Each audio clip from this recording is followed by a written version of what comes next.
जय माँ काली आप सभी को। कैसे हो आप सभी? मुझे आशा है कि आप सभी बहुत अच्छे होंगे और स्वस्थ होंगे। आप सभी पर माँ काली का आशीर्वाद और उनकी कृपा सदैव बनी रहे।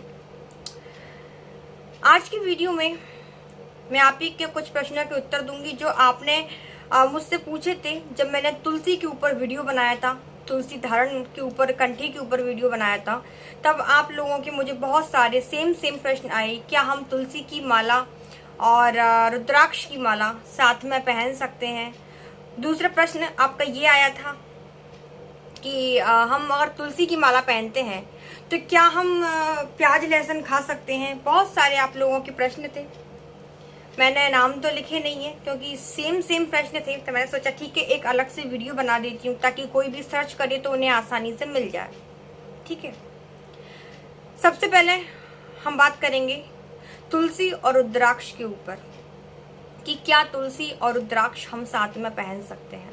ठीक है, बहुत सारे मैंने ग्रंथों को खकोला, जैसे श्रीमद् भागवत महापुराण, स्कंद पुराण, शिव पुराण और देवी भागवत। ठीक है, इन सभी ग्रंथों में जब मैंने इस चीज को ढूंढने की कोशिश करी, क्या सच में शास्त्रों में कोई ऐसा प्रमाण है? क्योंकि मैं आपको जो शास्त्रों में लिखा है वही बताती हूँ, मन से तो कुछ भी नहीं बताती।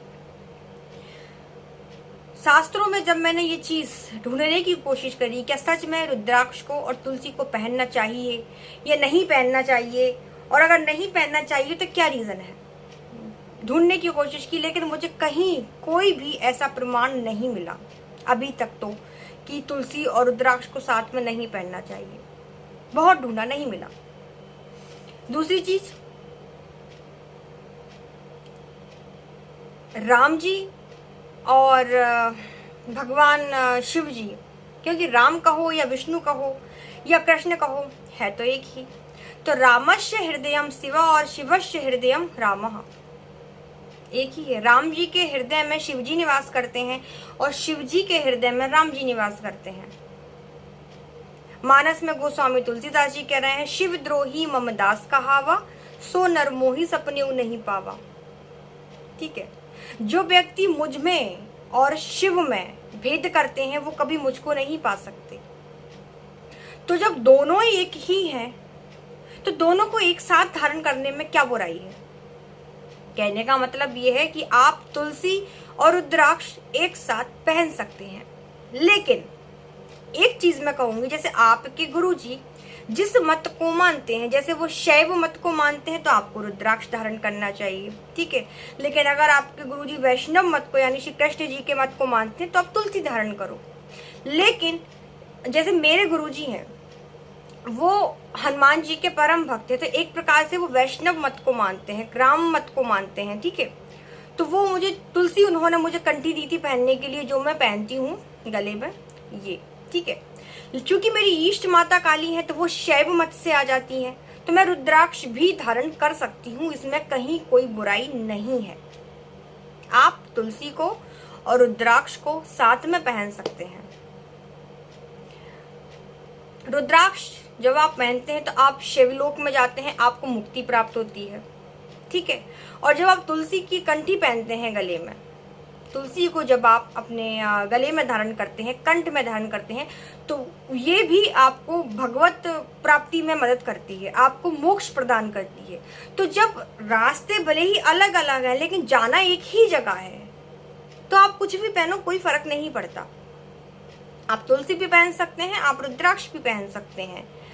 ठीक है, लेकिन अब कुछ लोग कहते हैं कि क्या हम तुलसी और रुद्राक्ष पहनकर हम प्याज लहसुन खा सकते हैं? देखो, इस चीज का वर्णन शास्त्रों में है कि तुलसी और रुद्राक्ष दोनों में आहार को सात्विक रखना है। मैं ये नहीं कह रही कि प्याज लहसुन मांस मदिरा में आता है, लेकिन इसके अंदर तमो गुण पाए जाते हैं जो आपके साधना क्षेत्र में बाधा उत्पन्न करते हैं। अब जो बच्चे गृहस्थ जीवन में हैं उन लोगों के लिए भी बताऊंगी, जैसे जो महिलाएं हैं उनके हाथ में पूरे घर की भागदौड़ रहती है, रसोई संभालना महिलाओं का काम है। अब उस घर की महिला ही प्याज लहसुन के बिना खाना नहीं बना रही है तो पुरुष कब तक बाहर खाएगा, बच्चे कब तक बाहर खाएंगे?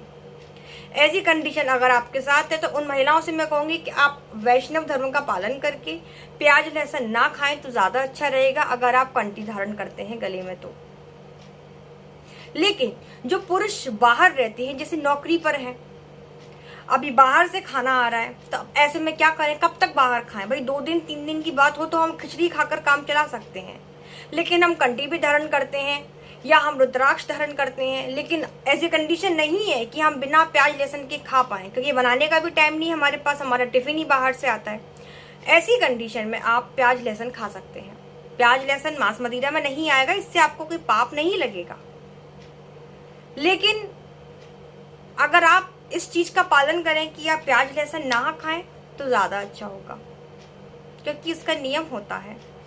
तुलसी माला, कंठी माला पहनने से और रुद्राक्ष धारण करने से हमें खाने पीने का बहुत ज्यादा परहेज रखना होता है। देखो, प्याज लहसुन तक तो ये चीज चल जाएगी, आप प्याज लहसुन खा सकते हैं, लेकिन आप सोचो कि तुलसी धारण कर लो तो आप मांस मदिरा कर लो, स्मोकिंग कर लो, ड्रिंकिंग कर लो, तो ये आप नहीं कर सकते। कुछ लोग क्या करते हैं, जब उनको दारू पीनी रहती है या उनको मांस खाना रहता है तो वो कंठी निकाल देते हैं साइड में और वो खा लेते हैं, फिर वो वापस से पहन लेते हैं। ये भी गलत है, कोई मतलब ही नहीं निकलेगा फिर कंठी पहनने का, है ना। तो आपको ये चीज भी बिल्कुल नहीं करना है। जब आप कंठी धारण करेंगे तो आप उस दिन से कसम खा लीजिए कि हम मांस, मच्छी, किसी भी प्रकार का नशा, मन से तन से पवित्र रहेंगे, तो आपका तुलसी पहनना सार्थक होगा। रही बात प्याज लहसुन की, तो आप खा सकते हैं, कोई दिक्कत नहीं है, आप इतना पाप आपको नहीं लगेगा।